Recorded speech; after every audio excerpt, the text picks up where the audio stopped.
Understanding and managing the anxiety that comes from having a learning difference is important so the dyslexic's brain can stay engaged. This increased engagement means they have the opportunities to take in new learning and also show what they know. It also helps them to feel more in control and feel better about themselves. When we talk about what anxiety feels like, we talk about it as the brain going offline.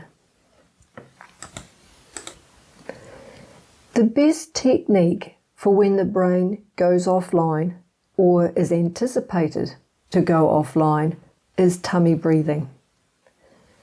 Tummy breathing is when by breathing in through the nose, it makes the tummy move out.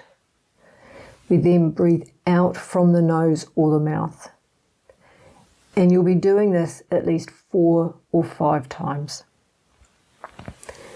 It needs to be practiced so the breath is moving down far enough into the ribs and tummy so they are expanding.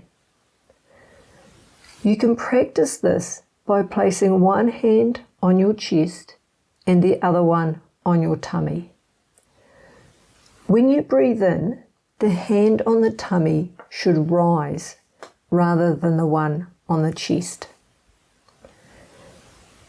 Tummy breathing is great because it can be done quietly without anyone noticing, which is important for dyslexic learners. Another technique to help manage anxiety is to have conversations about what is making your child's brain go offline. This technique needs some preparation.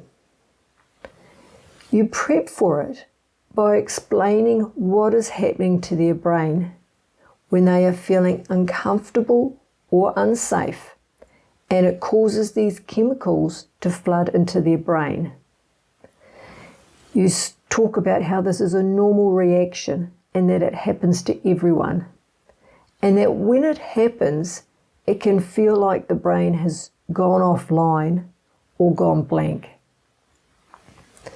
You may introduce this into the conversation when they're doing their homework, and you could ask them, "What made your brain go offline here?" Because they have to think about it, this engages their prefrontal cortex, or their thinking part of their brain, and this helps get the brain back online. Another way we can incorporate conversation is by helping them recognize that the anxiety is an indicator their brain is finding something is difficult. And we could ask, for example, after school in the car, "What made your brain go offline today?"